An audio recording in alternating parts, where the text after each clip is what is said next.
थोड़ा global markets पर एक बार नजर डालते हैं। ओपेक पर तो हमारी नजर है, साथ ही ये फ्राइडे को फिर से मूड बिगड़ गया, जिस तरह से क्लोजिंग और जिस तरह का फिर इवेंचुअली एक्शन था। ऐसा कोई खास कारण दीप है नहीं जिसकी वजह से अमेरिकी बाजार इतना तेजी से घटे, एक्सेप्ट कि आप ये कह सकते हैं कि डॉलर इंडेक्स और मजबूत होकर आया है, 109 के ऊपर तो बना हुआ है ही, थोड़ा सा डॉलर इंडेक्स 110 की तरफ बढ़ता हुआ दिखाया, शायद एक वो नेगेटिव फैक्टर आप मान सकते हैं, अब तो 110 के ऊपर है।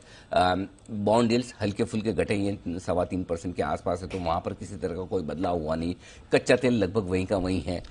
तो फिर ऐसी सिचुएशन में अमेरिकी बाजारों में गिरने की अगर कोई वजह है तो वो सिर्फ यही कि डॉलर की मजबूती इक्विटी मार्केट्स और बाकी कमोडिटीज को परेशान कर रही है। जहां तक हमारे लिए संकेतों का सवाल है, इसमें कोई डाउट नहीं कि आज एक तो ओपेक प्लस की बैठक है, कच्चा तेल मेक और ब्रेक वाला मामला है। अगर इस बैठक में कुछ अच्छे संकेत कच्चे तेल के लिहाज से इस तरह से आ जाए कि कच्चा तेल तेजी से घटे, क्योंकि 93 से 95 की डॉलर की रेंज में कच्चा तेल काफी सपोर्ट ले रहा है। ये सपोर्ट डीप ठीक वैसे ही होता दिख रहा है जैसा कि एक जमाने में 100-102 डॉलर की रेंज में आकर सपोर्ट लेता था और वहां से घूम जाता था। उसके बाद उसके पहले 108-110 डॉलर की रेंज ये होती थी जहां कच्चा तेल सपोर्ट लेता था।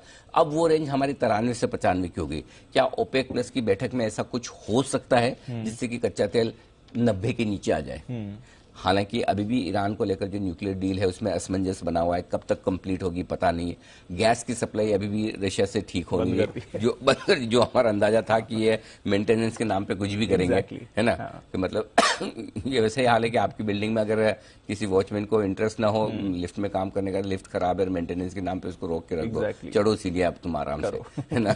और जितने ज्यादा ऊपर के फ्लोर पर रहने वाला आदमी होता था मैं इतना ऊपर रहता हूँ, उतने ही ज्यादा चढ़ना पड़े, वैसा हाल हो जाता है। और बड़ी बिल्डिंग्स में आपको मल्टीपल लिफ्ट्स मिल जाएगी, यहाँ तो सप्लाई के लिए और ज्यादा एक ही पाइपलाइन, वन वे ट्रैफिक है, वही वाली चीज है। तो मुझे लगता है कि ये दिक्कतें है ही अभी। सो बाकी हाँ, इस हफ्ते के जो डेटा आएंगे, अच्छा जॉब डेटा जो शुक्रवार को हम बात कर रहे थे वो उम्मीद के मुताबिक ही रहे, वहां पर कोई ऐसा झटका नहीं आया।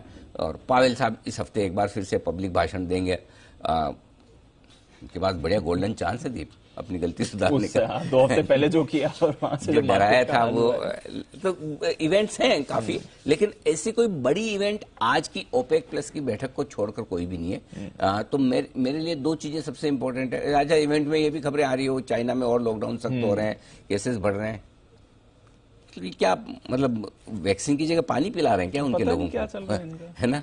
मतलब पूरी दुनिया में कहीं कोविड नहीं बचा है, इन्हीं के पास बचा है। या तो इनको ठीक ही नहीं करना या है नहीं, भगवान जाने, जो भी हो। खैर उनकी प्रॉब्लम है वो समझे, हमें फर्क भी नहीं पड़ता ज्यादा एक लिमिट के बाद। हाँ मतलब अब इसमें आजकल क्या हो गया, ये सारी चीजों में ना इकोनॉमिक मामले इतने घुस जाते हैं ना कि अंदर अंदर क्या चल रहा है पता ही नहीं चलता कि कितनी चीजें सही है कितनी गलत है। और स्पेशली चाइना जैसी देशों में जहां पर सब कुछ दबाकर छुपाकर रखा जाता है तो आपको समझ भी नहीं आएगा कि क्या हो रहा है क्या नहीं, जितना वो बता दे उतना आप मान लो। एग्जैक्टली वैसा वाला हाल है। सो एनीवे, तो ये सारी खबरों के बीच में ग्लोबल मार्केट्स में सबसे ज्यादा इंपॉर्टेंट आज ही का दिन है, ओपेक प्लस की बैठक से हम संकेत लेने की कोशिश करेंगे। बाकी ठीक है, मार्केट पिछले 6 ट्रेडिंग सेशन में 6 में से 6 नैस्डैक नीचे बंद हुआ है, डाउ 6 में से 5 सेशन में बंद हुआ, एक दिन 150 पॉइंट बढ़ा था। सो कमोबेश आप ये कह सकते हैं कि अमेरिकी बाजारों में रुझान थोड़ी कमजोरी का है और इस लिहाज से आपके लिए अपसाइड लिमिटेड है। अब ऊपर आएंगे तो प्रॉफिट बुकिंग आएगी। दूसरा तर्क ये हो सकता है जो बड़ा काम का हो आज के सेशन में कि ठीक है भाई, अमेरिका तो खराब है, कमजोर है, लेकिन 6 दिनों तक घटने के बाद बढ़ने के चांसेस बढ़ जाते हैं। जी हाँ, बढ़ते हैं। आज रात अमेरिका में छुट्टी भी है, ये भी ध्यान रख लीजिए। आज आपको उठ कर बार बार डाउ नहीं देखना है। हाँ, डाउ फ्यूचर देखना चाहें तो आप जरूर देखिए, उसके लिए मनाही नहीं है, लेकिन डाउ ना देखें, फिर आपको लगेगा बड़ा स्टेबल सा मार्केट दिख रहा है हिल नहीं रहा।